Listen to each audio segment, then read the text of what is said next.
All right, guys, it is Wednesday, June 15th, 2022. Looking a little bit on the cloudy side out here. The good thing is the wind's blowing and it's cool. It's a little cooler today, so I'm kind of liking that. So, today's agenda is to get the other cylinder head torn down and start porting on it and basically just see how far I can get on it. I got a lot to do. One head's completely done, finished, and assembled. It's ready to go on the engine. This one needs everything.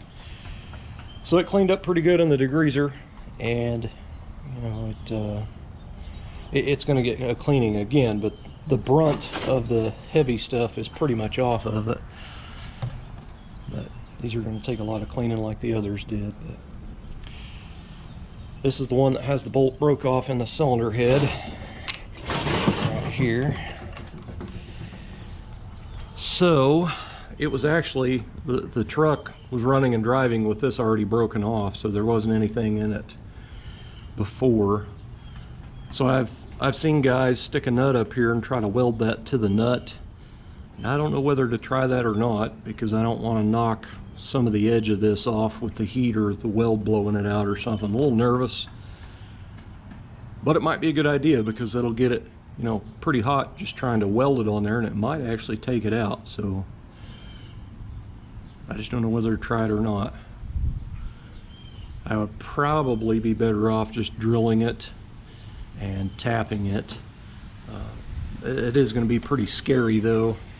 What I'll do is I'll go off the other cylinder head in this particular spot, and I will stick the drill bit down in there until it stops, or a smaller one basically. Stick it down in there until it bottoms out, and then I'll mark that drill bit, wrap some tape around it. I'll actually go a little bit shallower, and then when I go to re-drill the other one, I know how deep it's supposed to be.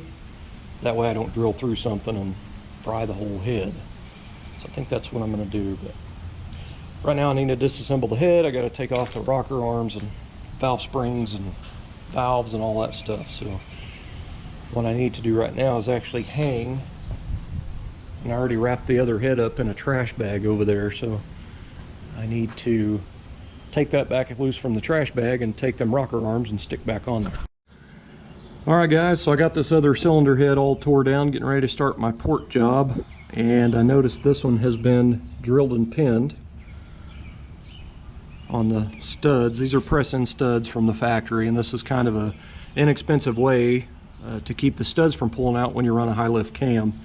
Not sure why they done one head and not the other. Maybe they got another cylinder head off of something else, I don't know, but it is the same casting number cylinder head. From the story I got, it had a blown head gasket or something, and it ended up becoming an engine overhaul. So one push rod was definitely replaced because it looks pretty new compared to the other ones. So what probably happened is it pulled a stud out, and it wasn't a blown head gasket. It just pulled a stud up and caused the engine to miss because the valve wasn't opening. So anyway, getting ready to get started. I just thought I'd show that. This is only I had another set of heads before that were drilled and pinned like that. Alright, so I started working on this head, getting ready to break for lunch, but I started that way and came this way.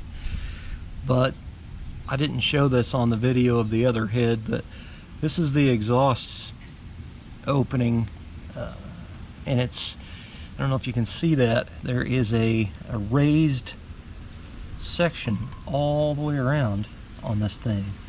So it's like the screwdriver stops on that right there. So the valve seats are right here. So the exhaust going up in there is going to hit that and then have to go around it. So this is why I worked on just mainly the exhaust side of it. But I don't know if you can see how much smaller it looks when you're right up on it compared to this one. So I basically took that out of there, and I radiused this pretty good right here because otherwise it's sharp. So it flows in, you know, the exhaust has got to go that way, so anything right here that can get opened up and smoothed out is going to help the exhaust flow quite a bit. I don't think it's going to do much for horsepower at all, but it's just a flow thing. 305 heads do not flow very well anyway because they're really small valves. So, I mean, it'll help. And I've done this to many 305 heads, although I think this is the first center bolt set I've done. It's mainly been perimeter bolt HO 305 heads that I've done, but anyway, I'll finish all this out right here with or if you need your nails done, you can come over and see me, I guess. I've got a flex shaft on my Dremel and I got it hanging here, and I'm using sanding discs. I'm using burr bits and stuff first, and then I'll finish it up with that to kind of smooth it out a little bit better. Not going for a polish, I'm just smoothing it. You don't really want that. I guess it wouldn't hurt too much on the exhaust side to have it super polished out and shiny, but anyway. Well, I'm slowly getting the head done. I'm having to let the compressor cool down because it's, you know, it's close to 100 degrees out here, and that compressor just runs and runs and runs, so gotta let it have a smoke break, we'll say. But I've got quite a bit. I've got 2 of these done. I started on this one. I've got the all of this done on the inside and the exhaust side. Cleaned up all the slag and crap out of the intake side. I still have to do the intake part, which is not much, but this is where I'm doing the most work, is on the exhaust side, just because it's not the greatest. So it's kind of funny, I need to get a new air filter for this truck because this one was actually in it when I bought the truck, and it still doesn't look terrible. I mean, it's yellowed on the inside, but I mean, it doesn't look bad. It's just an old paper one. So I got on the Summit's website and I was looking at air filters, and I thought I'd get a, you know, like a Spectra or a green filter. They're a little bit cheaper than K&N. I looked around on there. I measured this one, and at Summit you can put it in by size. And I got a part number for a green filter, which was 50 bucks, I think, 48 bucks or something. And then the K&N come up and it was $69. And I was like, dang it, they don't have a Spectra or Spectre, whatever it's called. So it showed Buick Olds Pontiac had lots of years listed. Well, I had an old Buick or Oldsmobile air cleaner assembly out there in my shed, and I'd bought it. I think I bought it from my Cutlass Salon. Anyway, I bought a Spectre filter for it, and it was still in the wrapper, and I had it inside the air filter, the air cleaner assembly in my shed. So I went out there and dug it out, and it's the exact filter, the exact size filter, and it's still brand new in the package. So I have a cotton gauze K&N style, you know, washable air filter for the truck, and it's the exact dimension as that paper one. So it's been out there this whole time, and I never have had anything that it would fit until now. So how cool is that? Got a K&N filter. Well, Spectra, you get what I'm saying.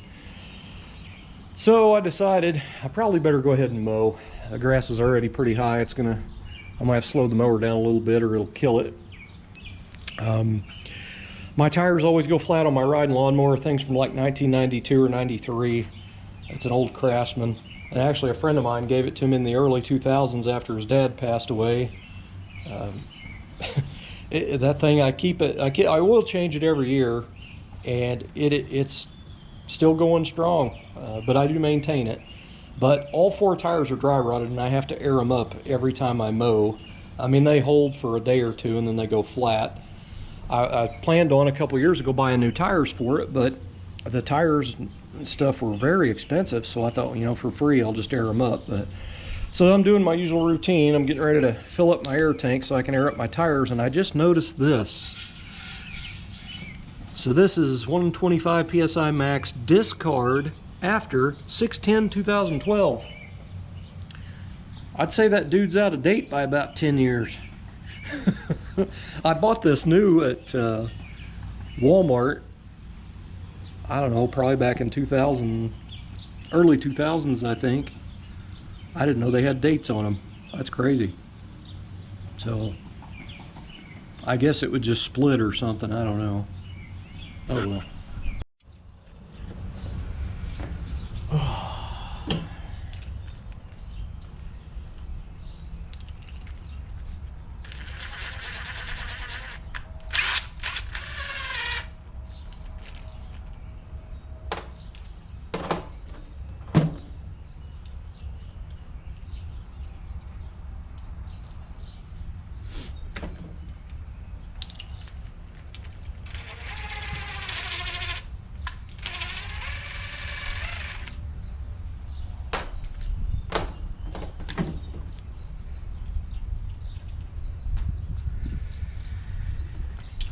This has not been fun, this part. When you got arthritis in your hands and you got to clean however many head bolts is in a small block Chevy, it kind of sucks, man.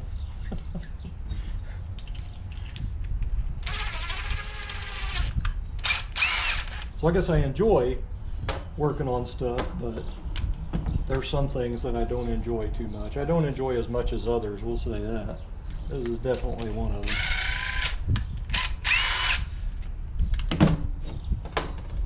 Again, if you're doing an engine rebuild, you should probably buy new head bolts, but this is a driveway overhaul on a budget, so I'm reusing my old ones. This is not a high compression engine or nothing, so I ain't got much to worry about here.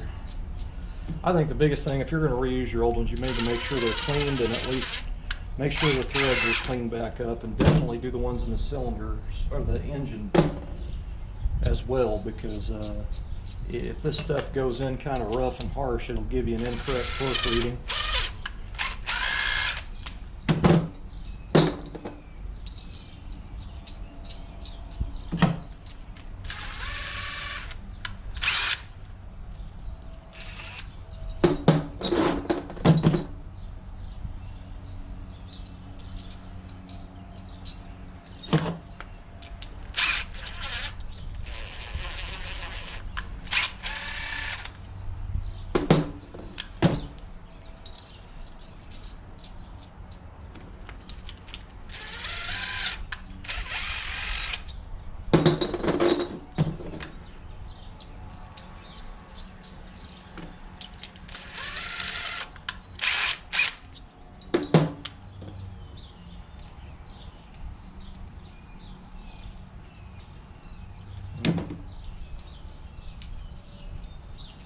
Well, that one there's not too good a shape.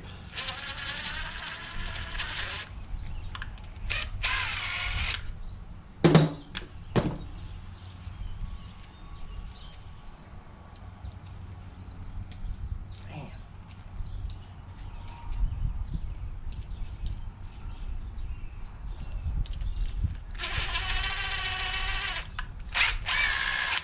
Couple of these had a little bit of funk on them, man.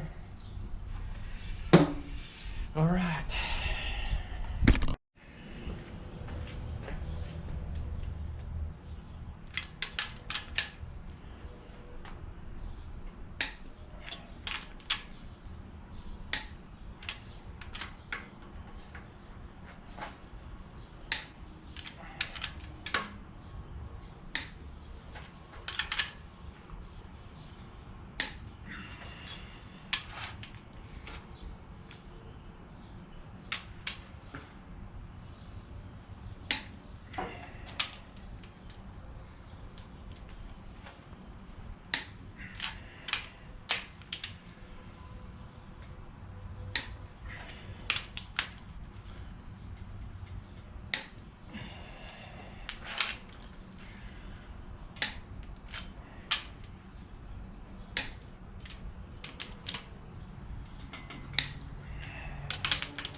And a check.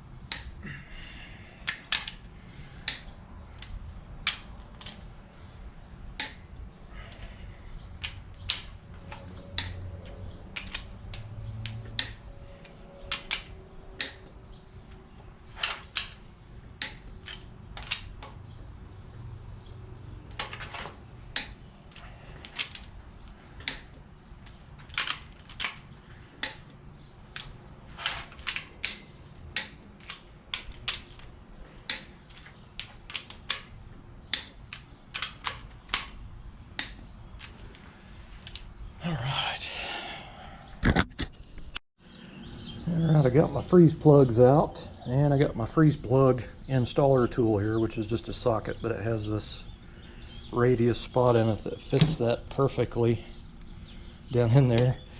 And then I put the extension in backwards. It doesn't extend out, but that's what I drive them in there with, and I use my dead blow. I'll put just a little tiny bit of silicone around that. So put these freeze plugs in, and then I'll have to take the engine off the stand to put the two in the back and also the rear main plate on back there.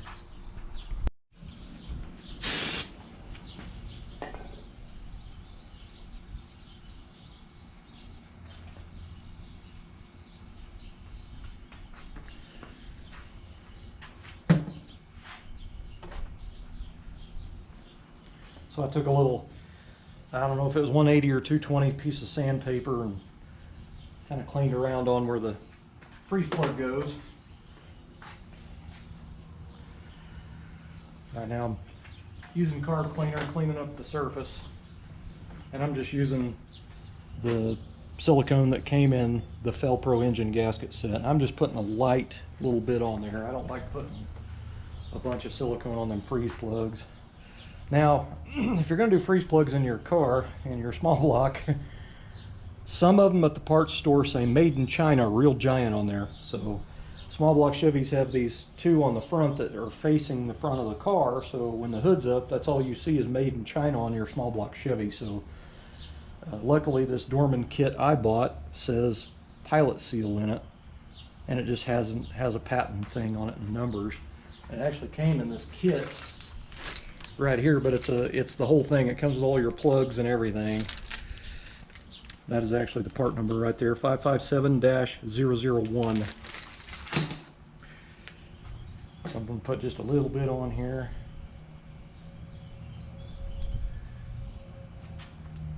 I'll go around it with my finger.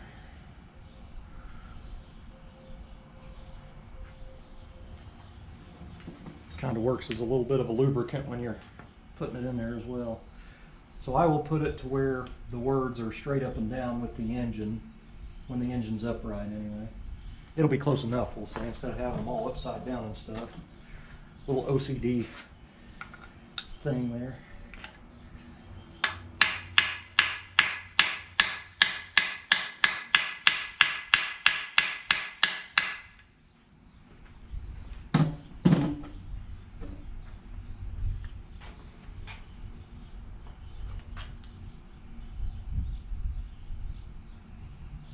In case you didn't catch the video on this, it had brass freeze plugs in it, and I had an issue with brass freeze plugs leaking, and then they sealed up after the engine had a little bit of run time on it, and then the car sat for a couple of months, or a month at least, and it started seeping again. So ever since then, it's going to be regular replacement freeze plugs, not doing the brass anymore.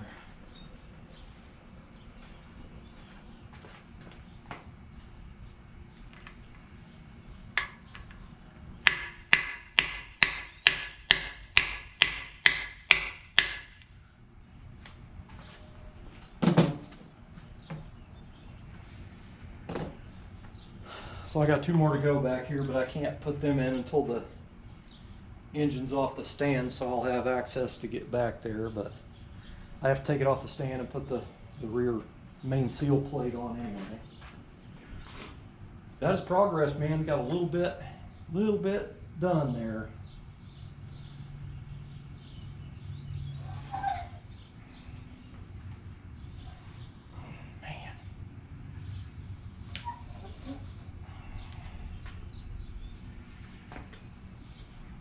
Little bit.